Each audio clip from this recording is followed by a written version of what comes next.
Olá, tudo bem? Estamos de volta aqui com o programa Pontuando, hoje com uma matéria muito interessante de um portal chamado Morte Súbita. E no campo da psicologia, entre outros campos que eles trabalham aqui, também da parapsicologia, nós vamos estudar os campos morfogenéticos de Hubert Sheldrake. Bom, vamos apresentar o Hubert Sheldrake, que ele é um biólogo e parapsicólogo britânico, criador da hipótese conhecida como campo morfogenético, hipótese esta rejeitada pelo consenso da comunidade científica, mas que tem bastantes estudos sobre isso aí. O campo morfogenético ele é proposto por esse biólogo Hubert Sheldrake. Ele refere-se a um campo de informação não físico que organiza a estrutura e o comportamento dos sistemas vivos. Esse campo morfogenético ou campo de constelação tem a ver com a constelação sistêmica familiar. O campo morfogenético, então, foi proposto, segundo essa teoria, cada família possui um campo morfogenético único que é transmitido através das gerações e influencia as dinâmicas familiares. Esse campo contém informações sobre relacionamentos, papéis, crenças e traumas familiares, moldando a forma como os membros da família se relacionam entre si. Ele é um campo que, segundo ele aqui, permeia as gerações. Ele não força nem forma uma atitude, nem é uma coisa determinante de você executar algo apenas porque você pertence ao campo. Seria uma tendência, né? Existe o campo morfogenético na constelação sistêmica familiar. O terapeuta trabalha com o campo morfogenético para identificar e compreender as influências sistêmicas presentes na família do indivíduo. Por meio de representações espaciais dos membros da família, o terapeuta pode visualizar as dinâmicas ocultas e identificar possíveis bloqueios ou desequilíbrios no sistema familiar. E por aí vai, tem influências e tal, mas nós não vamos falar sobre isso, tá? A palavra morfogenética, ele está ligado aos campos, né, que o Hubert Sheldrake trabalhou. Mas existem processos morfogenéticos, e os processos morfogenéticos na geografia são responsáveis pela esculturação das formas de relevo, que é uma coisa que não tem a gênese da formação dos relevos e a sua forma, que morfo é forma, né? Esse aí já é um campo físico, um campo de atuação por processos, né? Por processos naturalmente, processos de desgaste, ventos, sismologia local ou depósitos de materiais ao longo dos anos, etc. Isso aí eu não vou versar sobre isso, porque aqui não tem nenhuma explicação, eu não vou procurar, porque não faz parte do nosso trabalho imediatamente, eu não reúno conhecimento. Mas os campos morfogenéticos, eles são olvidados pela comunidade científica, mas se por acaso essa hipótese dele não for viável, de qualquer maneira existe o fenômeno. E ele fez uma pesquisa em cima do fenômeno. Então, apesar dessa parte não ser aceita dentro da ciência, não houve também uma proposição de explicação das pesquisas que ele fez e das descobertas, ou da interpretação que ele fez em cima dessas pesquisas, porque também existe a coisa da interpretação a partir dos dados coletados. Alguém interpreta de um jeito que tem uma teoria e forma uma teoria a partir disso, ou já tem uma teoria que pensa ser comprovada por aquelas pesquisas, por aqueles resultados, e existem também outras interpretações que dão a esses resultados outra forma, outra causalidade e outra significância. Muito bem, mas vamos ler então a teoria de Hubert Sheldrake, concordando ou discordando, sendo bem aceita pela comunidade científica ou não. É uma teoria que eu já li há algum tempo e hoje eu vou passar aqui para nós estudarmos, né? Pequenos macacos da Nova Zelândia aprenderam a usar um pedaço de madeira para apanhar comida no fogo sem queimar as mãos. Assim que essa solução se tornar um padrão de comportamento para esses macacos, os macacos da mesma espécie na África tenderão a aprender mais facilmente a mesma solução para aquela dificuldade, sem terem tido nenhum contato físico, por absoluta falta de contato geográfico, né, com os macacos da Nova Zelândia. Essa é uma leitura feita pelo Sheldrake. Essa hipótese de que as espécies, não apenas macacos, mas todas as espécies vivas, podem aprender comportamentos à distância, agitou e revolucionou o universo da biologia nas últimas 2 décadas deste século. Propostas pelo biólogo inglês Rupert Sheldrake, pode ser um impulso inicial para novos conhecimentos a respeito dos seres vivos e da natureza. O Sheldrake deu à sua teoria o nome de formação causativa, a qual afirma que assim que animais de uma determinada espécie aprendem um novo padrão de comportamento, outros animais semelhantes tenderão a aprender a mesma coisa com mais facilidade em qualquer outro lugar do planeta, como resultado de um processo chamado de ressonância mórfica. Quanto mais o animal aprender, mais fácil ficará para todos os outros da espécie em qualquer outro lugar do planeta. Sheldrake submeteu essa hipótese a muitos testes laboratoriais, inclusive com a participação de cientistas descrentes da sua avaliação, ou da sua crença, ou até mesmo da sua teoria, e chegou a resultados que parecem comprovar sua tese. Os primeiros testes de laboratório foram feitos com pintinhos. Alguns pintinhos foram colocados sobre uma luz amarela e tomaram uma injeção que lhes provocou mal-estar.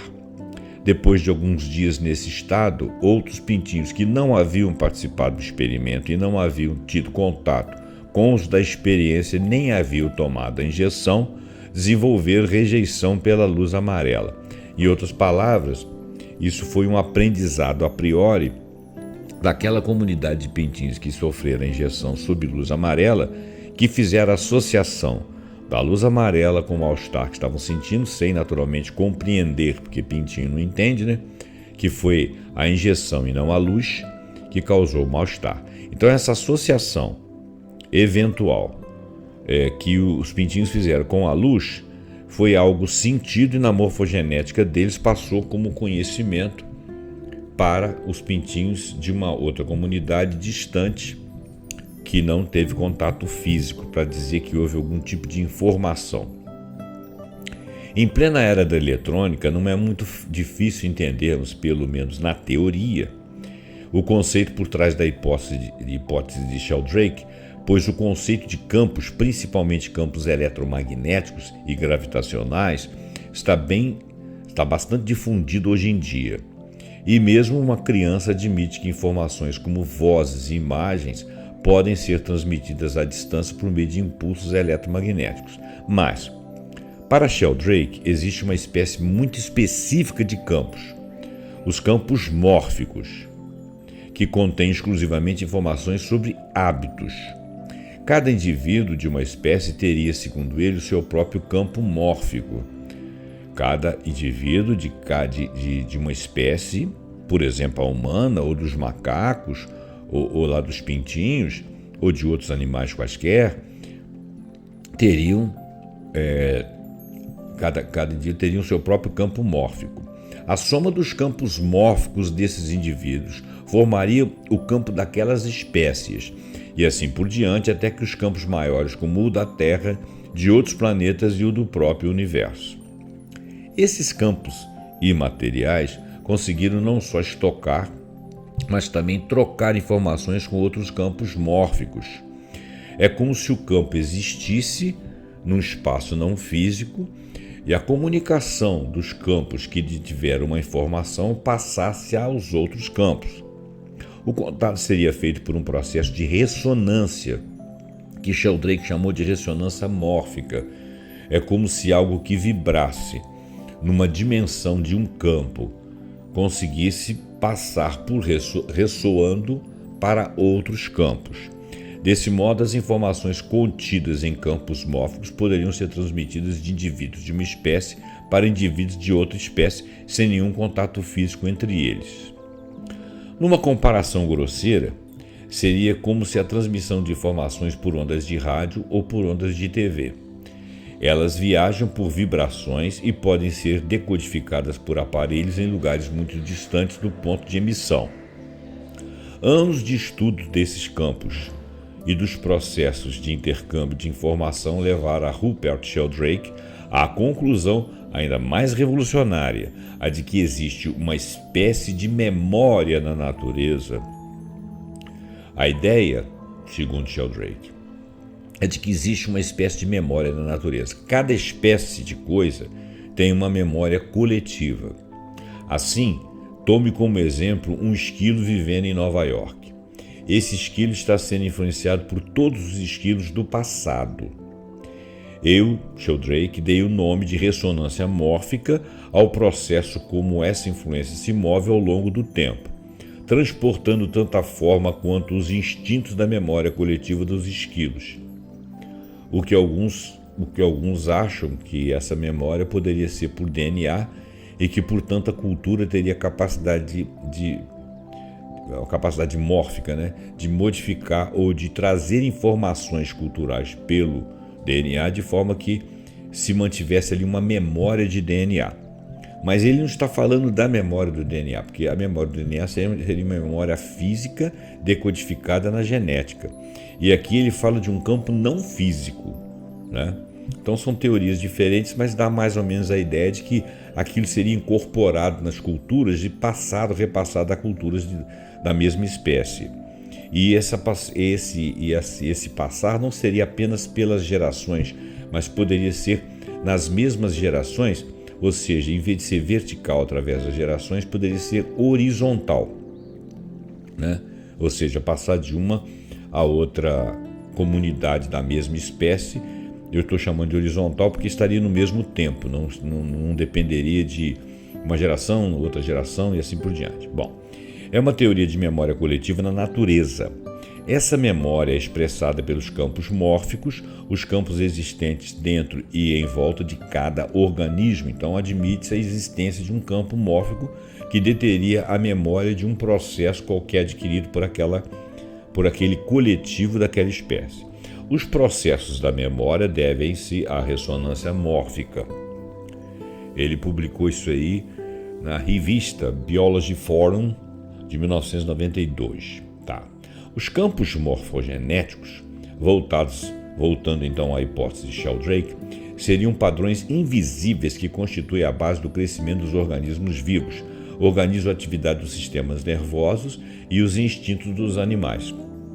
Se eles passariam horizontalmente, obviamente que com certeza seriam herança para outras gerações. Isso é o que estou dizendo. Seriam também as conexões invisíveis que ligam os membros de grupos sociais. Os pássaros de um bando, por exemplo, fazem uma curva no ar todos ao mesmo tempo. Isso só seria possível de acordo com a teoria de Sheldrake. Se existisse um campo mórfico do bando todo, eles estão no interior de um grande sistema. Então eles são parte de um todo maior. Por isso que todos fariam, segundo aquele campo, pela intenção de não sei, de um ou de vários, a fazer aquela curva todos ao mesmo tempo. Todos eles seriam unidos e coordenados pelo campo mórfico do bando. Interessante seria quem que daria o comando desse campo para essa curva, porque a curva é um comando, né? É possível fazer uma analogia também com o movimento de fiapos de ferro atraídos por um ímã. Quer dizer, teria um ímã dando uma ordenação àquilo ali. A ideia de campo do ímã, campo magnético. O campo magnético se estenderia de um metal ferromagnético, fazendo com que todos os metais que por ali passassem fossem atraídos em seus elétrons, fizessem aquela curva, né? E todos os materiais ferromagnéticos fariam aquela curva. Quando movemos o ímã, todos os fiapos de ferro movem-se ao mesmo tempo porque eles estão respondendo ao campo do qual fazem parte. Então, transmutando isso aí para o campo morfogenético, o campo morfogenético do espaço estaria dando a condição de eles fazerem curva ao mesmo tempo, que é como se eles estivessem caminhando por um campo. Mas eu ainda fiquei com a dúvida de saber quem que estabeleceu, porque no ímã quem estabelece o campo é o movimento dos elétrons no material magnético. Um movimento ordenado dentro do material que torna ele magnético, vai torná-lo magnético, e esse magnético vai submeter os elétrons de outros materiais ferromagnéticos a entrar naquela configuração e, portanto, serem arrastados ao movimento do ímã. Isso é uma explicação dentro da física, ok? Mas você tem uma causa. A causa é o material magnético. E você tem a consequência. A consequência é que os materiais afeitos a isso, que seriam os ferromagnéticos, fariam aquele movimento. Para que a gente estabeleça, para imaginasse que existe um campo mórfico daqueles pássaros, nós teríamos que saber por que esse campo mórfico os obriga àquela curva. Porque eles não fazem curva porque estão caminhando e vão desviar de algo, fazem curva por um aparato qualquer, de uma coisa na base da forma, na base da... Quem que decidiu por aquilo? Essa que foi minha dúvida. Bom, quando movemos um ímã, todos os fiapos de ferro movem-se ao mesmo tempo, porque estão respondendo ao campo do qual fazem parte. Isso, segundo Sheldrake, é verdadeiro para os pássaros, assim como para os membros dos grupos sociais, como os humanos. Falta um pouquinho mais de explicação, vamos continuar. Basicamente, campos mórficos são campos de hábitos, e eles foram configurados por hábitos de pensamento, de atividades e de fala. Então nós já estamos admitindo que os pássaros teriam naquele momento pensamento. Muito de nossa cultura é de hábitos, ou seja, é habitual. Quero dizer com isso que muito de nossa vida pessoal e cultural é habitual. A gente não faz coisas necessariamente porque elas são absolutamente racionais, mas porque elas são muitas vezes habituais, porque a gente tem opções de fazer de forma diferente, faz aquela forma que não faz diferença alguma, é apenas um hábito. Muito bem. Então, muito da nossa cultura é de hábitos, ou habitual. Quero dizer com isso que muito de nossa vida pessoal, cultural, é habitual. Não inventamos a língua inglesa. Herdamos a língua inglesa com todos os seus hábitos de modo de construir frases, uso de palavras, sua estrutura e sua gramática. Sim, e não teve um gramático primeiro que estabeleceu a língua para depois você aprendê-la, né? O campo morfogenético aí deu a forma à língua e depois os gramáticos foram lá entender a ciência da língua, o que é uma coisa interessante, porque a ciência da língua foi um hábito criado e ela teve um causa e efeito de conexões e viabilidades de acordo com o nosso aparelho fônico, de acordo com a nossa região, de acordo com a nossa cultura, com a nossa etnia. Formou-se uma língua. A maior parte das palavras são similares ou tem mais ou menos a mesma partida. Por exemplo, a palavra mãe, em quase todos os idiomas, ela começa com mã com M, né? Mom, mam, mama, alguma coisa assim. Tem alguma coisa a ver. Herdamos a língua inglesa com todos os seus hábitos, seu modo de construir frases, o uso de palavras, sua estrutura e sua gramática. Ocasionalmente, pessoas inventam novas palavras, mas basicamente, uma vez que nós a tenhamos assimilado, tudo acontece naturalmente. Quer dizer, o hábito da formação daquela palavra passa às outras pessoas que são incorporadas, que são absolutamente dentro do espectro delas. Não temos que pensar quando estou falando, procurando pela próxima palavra, a não ser que você comece a ficar esquecido como eu estou. Não tenho que pensar quando estou falando, procuro pela próxima palavra. Simplesmente acontece. É o mesmo, aliás, o mesmo é verdadeiro em relação a habilidades físicas, andar de bicicleta, nadar, esquiar, todas essas coisas. Depois que você aprendeu a andar, você não precisa de pensar em andar. Depois que você aprendeu a andar de bicicleta, você não precisa de pensar. A nadar também, esquiar também, todas essas coisas, né? Se você tiver um acometimento qualquer que tem alguma coisa a ver com sua locomoção, uma afecção qualquer que te dificulta a locomoção, você ficar um tempo parado, você vai ter que condicionar-se a andar outra vez. Os seus primeiros passos serão estudados, pensados, até que você se liberte e normalmente continue andando, exceto se você tiver alguma perda cognitiva ou alguma perda orgânica para que aquele órgão funcione. Eu penso que quanto mais, ele lá diz, eu penso que quanto mais essas coisas acontecem, mais fácil para as pessoas aprenderem. simplesmente acontece, e o mesmo é verdadeiro em relação às habilidades físicas, como andar de bicicleta, nadar, esquiar, todas essas coisas. Eu penso que quanto mais essas coisas acontecem, mais fácil para as pessoas aprenderem.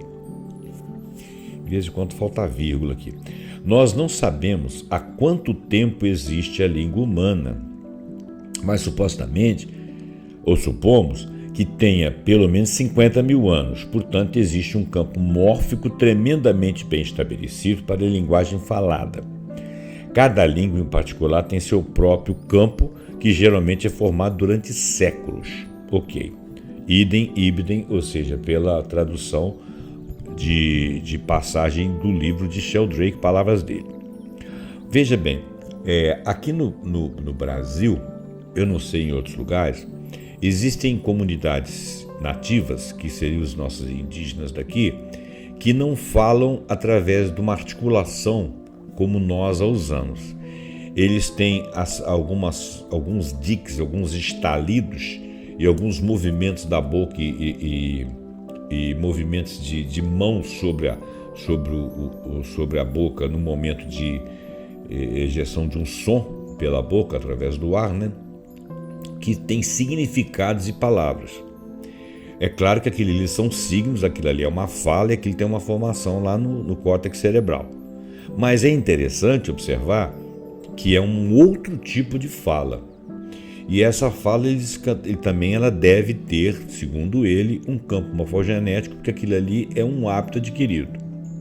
É difícil imaginar que a pessoa, ao invés de usar os sons que nós usamos, ela prefere usar estalidos e processos de barulhos para poder fazer o som com o significado, com o signo e seu significado para o entendimento entre as pessoas. Pode parecer interessante, mas é fato que existe esse tipo de linguagem, ok? Isso é um adendo que eu estou fazendo aqui. Vamos continuar o texto. Sheldrake toca também num ponto altamente metafísico, a existência de um reservatório universal hiperfísico e atemporal de informações defendida há séculos por filosofias espiritualistas. Algumas filosofias espiritualistas chamam isso aí de akasha. A akasha seria a memória de todos os fatos que aconteceram nessa orbe e que estariam relacionados à nossa história.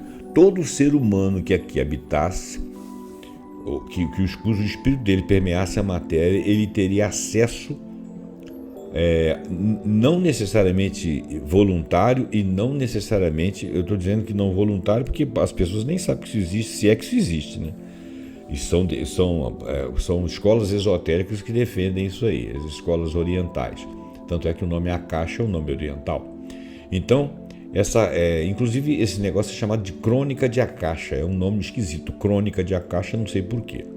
Mas Akasha então seria esse local não físico, né? Ou hiperfísico, se a gente quiser dizer assim.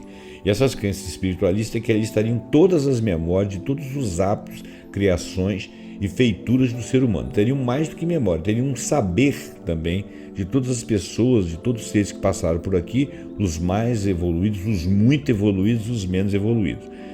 E algumas pessoas conseguiriam, por elevação da mente, chegar a esse conhecimento. Outros absorveriam esse conhecimento de alguma forma, involuntariamente, talvez não na sua totalidade, mas sempre a comando desse campo, ok? Bom, esse reservatório nessa filosofia recebeu o nome de Akasha. Engraçado que eu falei antes dele registrar aqui. Muito bem, Akasha. Ou registros acásicos, também é chamado. E conteria todo o conhecimento universal, então não seria apenas dessa ordem, podendo ser acessado mediante técnicas espirituais muito especiais. Sheldrake não usa essas expressões, porém, talvez ele nem conheça, ou talvez ele tenha passado ao largo disso, ou talvez ele tenha conhecimento disso. Então, Sheldrake não usa essas expressões, porém, é inevitável que o conceito seja praticamente o mesmo de um campo mórfico universal, ideia que ele realmente defende, embora ele não mencione, até onde eu sei, a crônica de Akasha ou os registros acásicos. Talvez, para evitar voos fora de sua área de competência, Sheldrake faz questão de limitar a ressonância mórfica aos processos de recepção. Por quê? Porque ele é um biólogo. E essa teoria é uma teoria que ela não é ainda, ela é estranha à ciência. Ela teria que ser comprovada. Campos não físicos ou coisas não físicas, a ciência ainda não trabalha até hoje. Ele seria o primeiro a colher essas provas e analisá-las com esse formato e com essa solução. Outros talvez pensem de forma diferente e tenham resoluções baseadas em cérebro, baseadas em alguma coisa, de algum conhecimento que passasse de uma pessoa para outra, mas como é que isso aí chegaria a outros lugares, né?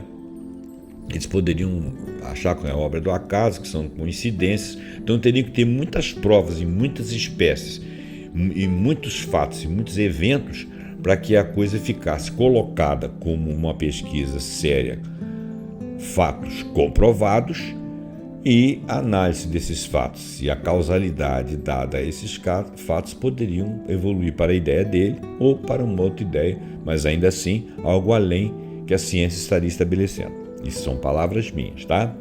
Então, talvez para evitar voos fora de sua área de competência, Sheldrake, um biólogo, faz questão de limitar a ressonância mórfica aos processos de recepção. A ideia geral, diz o Sheldrake, da ressonância mórfica é evolucionária, ele explica, mas a ressonância mórfica só fornece as repetições, ele não fornece a criatividade. Portanto, a evolução precisa envolver uma interação de criatividade e repetição. Bom, a pergunta que eu fiz ali é quem que teve a ideia de fazer a curva dos pássaros. Porque então todos eles receberam a mesma instrução dentro desse campo. Mas qual é a causa do campo? Quem que pensou aquilo, né? A criatividade fornece novas formas, novos padrões, novas ideias e novas formas artísticas, sim. Porém, não sabemos de onde vem a criatividade. A criatividade é algo que você não consegue colocar, por exemplo, na inteligência artificial, ou pelo menos não até agora. Porque criar com dados engenhados por desenvolvedores e engenheiros e colocados lá dentro é apenas juntar dados e formar coisas aleatórias. A criatividade humana, ela tem um sentido, ela permeia a mente humana. Ela dá um significado, ela tem um contexto, tem um conteúdo. Ela não é aleatória nem é estatística, que diferencia da inteligência artificial. Isso são palavras minhas, tá bom? Então, porém, não sabemos de onde ela vem. Criatividade é sempre um mistério, seja onde for que ela se manifeste, no reino humano, na evolução biológica ou no cosmos. E Sheldrake evita enveredar por esse caminho, que poderia fazer com que suas teorias fossem vistas como forma de neopaganismo. Exato. Que a teoria dele fosse vista assim como uma coisa fora das tradições científicas. Ele usou a palavra pagão aqui porque as religiões estabelecidas viam as práticas dos povos antigos como pagãos, povos pagãos. Não tinham aquela religião, ainda não haviam sido convertidos ou não conheciam aquela verdade. Usando a metáfora para a ciência de hoje, o neopaganismo seria quando você imaginasse uma ideia fora da ciência, que a ciência não estivesse estabelecida dentro dos padrões da ciência, na sua forma de comprovação, então seria visto como um neopaganismo, né? Nesse sentido aí metafórico. Ele admite, Sheldrake, a existência da criatividade no universo, mas limita-se a analisar o que vem depois. Nem todas as boas ideias sobrevivem, lembra ele. Nem todas as formas de arte se repetem. Nem todo novo instinto potencial obtém sucesso. E só os que alcançam o sucesso começaram a ser repetidos, tornando-se habituais. Se alguém adquirir uma mania e seja absolutamente desnecessária ou que não traga qualquer tipo de razão para a pessoa executar aquilo, nenhum prazer, nenhuma solução, nenhuma evolução, nenhum encaminhamento, as pessoas abandonam aquele hábito, aquilo fica esquecido. Foi uma criação sem sucesso. É aí que entram os campos mórficos. Eles formam sistemas auto-organizadores, coisas que se organizam a si próprias, como flocos de neve, moléculas, ecossistemas, animais, plantas, sociedades, bandos de aves. Então, ele acha que os campos morfogenéticos formam sistemas auto-organizadores, coisas que organizam a si próprias, como flocos de neve, que tem ali seu formato. Na química você vê lá o formato do floco de neve, a formação das moléculas, como as moléculas se formam, a atratividade e tal. Ecossistemas, como que se formam os ecossistemas, com seus ciclos, com as suas espécies, com a sua sobrevivência, com seus predadores. Animais, né? Plantas, a planta tem o seu formato, o crescimento, tem os veios, tem os desenhos que mostram o seu crescimento. Sociedades, né? Sociedades que têm hábitos diferentes. Você vê a sociedade oriental, a sociedade ocidental. Dentro da sociedade ocidental, vários costumes, várias línguas diferentes, várias cosmovisões, várias religiões. Para você ter uma ideia, no Japão existem religiões locais que são de algumas cidades, ou de uma cidade, ou de uma montanha, ou de uma cidade lá no pico da montanha, uma religião daquele povo, que não é conhecida por outros. E bandos de aves, conforme nós já vimos. O detalhe, no entanto, é que os campos mórficos carregam informações independentes da energia e sobrevivem eternamente sem nenhuma perda. Têm sido criados por padrões de formas físicas, que são os guias para a formação posterior de novos sistemas similares. Um novo sistema em nascimento, como um ser vivo ou um cristal em formação, usaria o seu campo individual para se sintonizar, entre aspas, com o campo de uma forma similar já existente e assim organizar seu crescimento.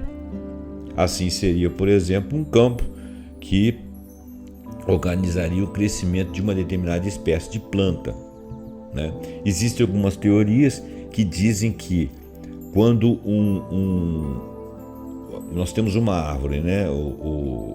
A semente daquela árvore ali, que vai dar em toda aquela quantidade de raízes, de madeira, eu não sei, eu não sou biólogo, então não sou botânica, né? Não tenho facilidade com essa área, mas todo o seu tipo de formação lá, que os botânicos saberiam descrever com facilidade, obviamente, eu não sei dizer, mas alguns teóricos dizem que toda essa formação já está projetada e que ela obedece a um caminho que já foi projetado. É como se o projeto já estivesse na semente e o desenvolvimento se desse, eu vou chamar de aquele campo, aquele aprendizado, aquele projeto. Porém, como esse ser, essa vida está na natureza, ela começa a sofrer atuações do meio circundante. E isso aí poderia modificar algumas dessas instruções iniciais para que ela se adapte. Caso contrário, ela fenece. Mas isso é uma teoria, tá? Uma teoria, inclusive, espiritualista, que eu tenho conhecimento por leituras, parará, não afirmo nem desafirmo, porque não sou cientista, né? Bom, vamos em frente. O assunto que fica ainda mais fascinante quando aplicado aos mistérios da memória humana. Nosso cérebro, ao contrário do que antigamente se pensava, é uma espécie de biblioteca que arquiva informações. Segundo teorias recentes da neurologia, o cérebro humano está todo o tempo recebendo e enviando informações que são impressas fora da massa encefálica, numa espécie de reservatório extrafísico, ou seja, um campo. Onde estaria essa memória? Ele está dizendo que teorias recentes da neurologia dizem que ele não está, que as informações recebidas impressas seriam fora da massa encefálica. Não é como no computador que você passa um desenvolvedor lá, passa a informação através dos códigos das linguagens de computação e aquilo fica gravado lá no disco rígido como memória definitiva, arquivo de memória do HD. Não é assim. A nossa massa encefálica ela não possui essa memória do HD. Então, isso pelos recentes teorias da neurologia. Então, essas impressões, ou seja, essas memórias impressas, elas ficam fora da massa encefálica numa espécie de reservatório extrafísico que ele chama de um campo. Quando queremos nos lembrar de alguma experiência, o cérebro sintoniza com esse campo e retira dele as informações estocadas do passado. Talvez isso aí seja o nosso subconsciente, não sei. Essa teoria é defendida e explicada em detalhes pelo psiquiatra Stanislav Grof em A Mente Holográfica. Seria a teoria do Grof. Se essas teorias forem corretas, a memória individual não é tão privada como podemos pensar, pois os campos mórficos estão disponíveis para acesso universal e continuam a existir apesar do que possa ocorrer com sua fonte original. Quer dizer, a partir do momento que nós pensamos, nós passamos isso para os campos mórficos, ainda que venhamos a fenecer, aquilo ali ficou grafado para o restante da humanidade ou da espécie. A única coisa que faz nossos processos mentais parecerem provados é que nós, naturalmente, vibramos de modo mais forte com os nossos próprios estados mentais do passado. Em outras palavras, cada um de nós opera um canal exclusivo que geralmente não é sintonizado por mais ninguém. Sim, as nossas memórias grafadas extrafísicas são nossas memórias e outros não têm acesso. Só que essa sintonia seria possível, pois outra pessoa sintonizaria com os nossos pensamentos, o que na prática poderia explicar os campos de telepatia ou leitura de pensamentos e experiências corriqueiras no campo da parapsicologia. Ele é parapsicólogo. Há casos reconhecidos de invenções ou obras de arte que quase idênticas desenvolvidas simultaneamente por pessoas que viviam em países diferentes e jamais mantiveram contato entre si. Uma teoria interessante, que eu não tenho certeza que é verdadeira, mas quando a teoria da relatividade passou pela mente de Einstein, ela também passou pela mente de outros cientistas em outros lugares, sem que eles tenham se comunicado a respeito disso. Claro que eles se comunicaram depois, mas quando eles tiveram a ideia, vamos dizer assim, eles a tiveram individualmente. O Einstein, ele apenas foi mais rápido. Ele apenas foi um pouco mais rápido que os outros. Escreveu a sua teoria. Ele tinha uma esposa na época, a primeira esposa dele, que era uma incrível matemática e conseguiu traduzir em matemática as ideias dele. Então ele fez uma teoria elaborada e lançou a teoria primeiro.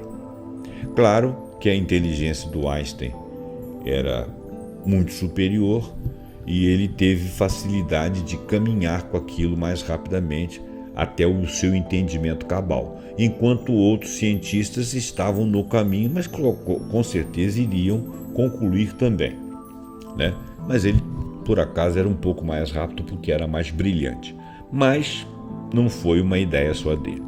Outras ideias acontecem assim também. Bom, gente, então, aqui tem um nome aqui, Lon Plo, que parece que é o cara que fez que trouxe até aqui essa reportagem, porque ele comenta sobre Sheldrake e cita as passagens de Sheldrake. Então, esse rapaz aqui, eu espero que eu esteja falando o nome dele. Aqui ninguém diz quem é ele. E o site ele é muito simplesinho. No menu dele aqui, ele coloca algumas coisas aqui. Por exemplo, ele fala... Porteira, faça parte, vantagem de ser membro, próximos eventos, parceiros e apoiadores, envie seu texto. Então, eu acredito que você pode participar. Cursos, lojinha de horrores. Então, eu estou fazendo aqui uma propagandazinha do pessoal porque eu me apossei do texto deles. Agradeço imensamente eles terem feito esse texto. Eu já li, por acaso, Rupert Sheldrake, mas é bem por acaso mesmo, né? E quando eu achei essa reportagem, achei muito interessante passar aqui no nosso programa Pontuando. Bom, eu vou pedir mais uma vez que você deixe seu like, deixe seu comentário, passa esse vídeo podcast para frente. Muito obrigado pela sua atenção. Até o próximo programa Pontuando com algum assunto que nós acharmos muito interessante. Até lá.